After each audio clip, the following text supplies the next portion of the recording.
இயேசுவில் அன்புக்குரிய சகோதரர்களே சகோதரிகளே, உங்கள் எல்லோருக்கும் என்னுடைய வணக்கங்களை மிகுந்த மகிழ்ச்சியோடு தெரிவித்துக் கொள்கிறேன்.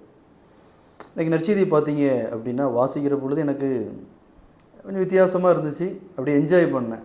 என்ன அப்படின்னா, நேற்று ரீடிங்கு வாசிக்கிற பொழுது நேற்று பகுதியில் தான் இயேசு திட்டிருப்பார்.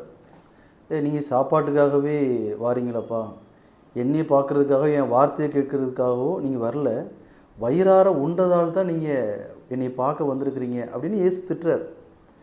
திட்டினதுக்கப்புறமும் இன்றைக்கி நற்செய்தியை வாசித்தீங்கன்னா அதில் கேட்குறாரு, நீர் மேலிருந்தது வந்தீர் அப்படிங்கிறத நம்புறதுக்கு ஏதாவது ஒரு அருள் அடையாளம் செய்யும் அப்படின்னு சொல்கிறாங்க. ஸோ நீங்கள் தான் மேலிருந்து வந்தீங்க, அதை நான் நம்பணுன்னா ஏதாவது ஒரு அடையாளம் செய்யுங்க அப்படின்னு கேட்குற பொழுது, அப்போ கூட அந்த மக்கள் என்ன சொல்கிறாங்க அப்படின்னா, மன்னாவை எங்கள் முன்னோருக்கு கடவுள் மேலிருந்து தந்தார் அப்படின்னு உணவை பற்றி தான் மறுபடியும் பேசுகிறாங்க. இதை வாசிக்கிற பொழுது கொஞ்சம் வேடிக்கையாக இருந்தாலும் அதில் ஒரு ஆழமான உண்மை மறைந்திருக்கிறது. என்ன உண்மைன்னா, மனித பிறப்பு, மனித பிறவியாகிய நாம் எல்லோருமே இந்த உணவின் மீது ஒரு வகையான ஈர்ப்போடு இருக்கிறோம். ஆனால் அது சரியான்னு பார்த்தீங்கன்னா சரி, நியாயம். ஏன்னா நம்ம வாழ்கிறது, இயங்குறது எல்லாமே அடிப்படையானது இந்த உணவு தான்.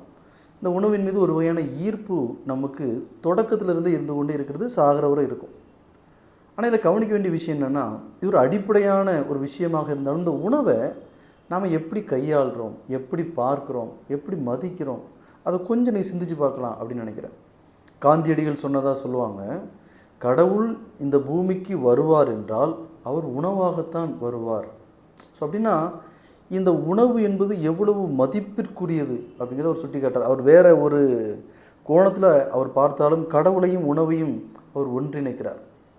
2000 வருஷத்துக்கு முன்னாடி இயேசுவுக்கு இது தெரிந்ததுனாலோ என்னவோ தான், தன்னை வெளிப்படுத்துவதற்காக, தன்னுடைய இருப்பை உணர்த்துவதற்காக நற்கருணை என்கிற ஒரு உணவின் வடிவில் தான் அவர் தன்னை வெளிப்படுத்துகிறார். ஸோ உணவு வடிவில் தான் கடவுள் தன்னுடைய இருப்பை இன்று வரைக்கும் வைத்திருக்கிறார். ஸோ உணவு என்பது வெறுமனே வாழ்வுக்குரியது மட்டுமல்ல அன்பு மக்களே, இது கடவுளுக்குரியது. இது கடவுள் தந்த மிகப்பெரிய கொடை இந்த உணவு. இந்த உணவை நம்ம பார்க்குற விதத்தை கொஞ்சம் மாற்றினா நல்லாயிருக்கும் அப்படின்னு நான் இன்றைக்கி நினைக்கிறேன். ஸோ 2 வகையில் பார்க்குறேன். இந்த உணவு கடவுளுடைய கொடை என்றால் இந்த உணவை நாம் நன்றி உணர்வோடு பார்க்க தெரியணும். 2வது, இந்த உணவை நமக்கு மதிக்க தெரியணும். ஸோ நான் இந்த 2ஐயுமே கொஞ்சம் பேசலான்னு பார்க்குறேன். முதல்ல அந்த உணவை நான் நன்றி உணர்வோடு பார்க்குறேன்னா, ஸோ நன்றி உணர்வோடு பார்க்குறது என்ன அப்படின்னா, முதல்ல இந்த உணவை நான் உண்பதற்கு முன்னாடி என்றைக்காவது இது உணவு கடவுளால் எனக்கு தரப்பட்டது, இந்த உணவுக்காக நிறைய பேர் உழைச்சிருக்கிறாங்க என்கிற நன்றி உணர்வோட நன்றி சொல்லி நான் என்றைக்காவது உணவு உண்டிருக்கிறேனா? இந்த கேள்வியை தயவு செஞ்சு கேட்டு பாருங்க. ஏன்னா 3 வேளை உணவு உண்கிறோம், என்றைக்காவது ஒரு வேளையாவது, 3 வேளையில் ஒரு வேளையாவது இந்த உணவை ஆண்டவரே எங்களுக்கு தந்திருக்கிறீரே, நன்றி ஆண்டவரே, இந்த உணவுக்காக நிறைய பேர் உழைச்சிருக்கிறாங்களே அவங்களுக்காக நன்றி அப்படிங்கிற உணர்வோட, நன்றி உணர்வோட அந்த உணவை நாம் உண்டிருக்கிறோமா? இது முதல் கேள்வி. 2வது கேள்வி என்னென்னா, இந்த உணவை சாப்பிட்டுட்டு இதில் குறை தான் நிறைய சொல்கிறோம்.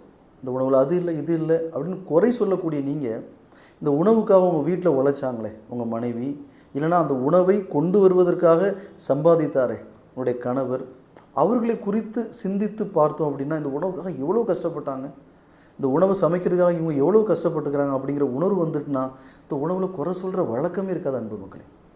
அதில் பெரிய குறை கண்டுபிடிக்கிற ஒரு மனநிலை இன்றைக்கு நமக்கு ரொம்ப அதிகமாகவே இருப்பதை நான் பார்க்கிறேன். இந்த 2ஐயுமே நன்றிக்கு எதிரான ஒரு விஷயமாக நான் பார்க்கிறேன். எனவே இந்த முதல் காரியமாக நீங்கள் சிந்திக்க வேண்டிய விஷயம், இந்த உணவை நான் நன்றி உணர்வோடு ஜெபம் சொல்லி நன்றி சொல்லி நான் உண்கிறேனா? 2வது, இந்த உணவை சாப்பிடுகிற பொழுது குறை சொல்கிறாம இதுக்காக யாரெல்லாம் உழைச்சாங்களோ அவங்கள நினச்சி பார்த்துருக்கிறேனா?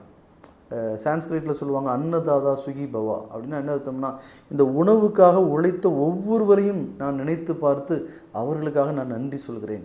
ஸோ உழைத்த விவசாயி, இந்த உணவுக்காக உழைத்தவங்களுடைய வீட்டில் உள்ளவங்க, இந்த உணவை சமைத்து கொடுத்தவங்க வீட்டில் உள்ளவங்க, இவங்களெல்லாம் நினச்சி பார்த்து நன்றி உணர்வோடு இந்த உணவை நான் உட்கொள்கிறேனா? சிந்திச்சு பாருங்கள் மக்களே. 1.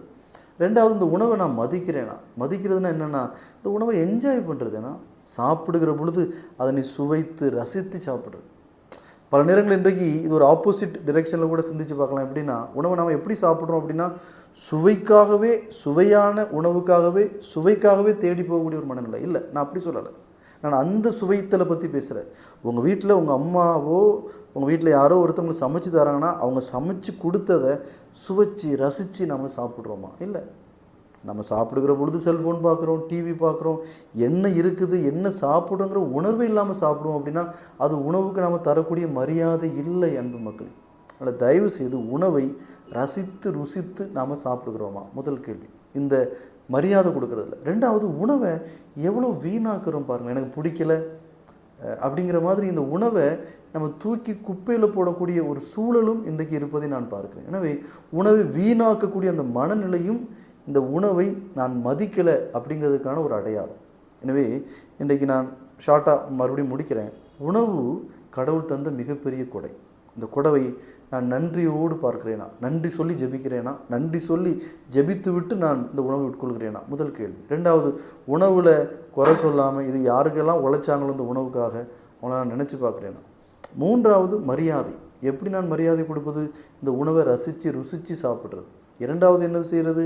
அந்த உணவை ரசித்து ருசித்து சாப்பிடுகிற பொழுது அதை வீணாக்காமல் சாப்பிடுவது. ஸோ இந்த ரெண்டு மனநிலையோடு உணவை உண்கிற பொழுது நாம் உணவை மதிக்கிறோம். இது கடவுளிடமிருந்து வந்தது என்பதை உணர்ந்து நம்ம வாழ்கிறோம் என்பதன் அடையாளமாக இது இருக்கிறது. எனவே அந்த மனநிலையோடு இனி வருகின்ற நாட்களில் உணவை உண்பதற்கு நாம் முயற்சி எடுக்க வேண்டும் என்கிற வேண்டுகோளோடு இந்த பதிவை நான் நிறைவு செய்கிறேன். கேட்க செவியுள்ளோர் கேட்கட்டும். ஆமென்.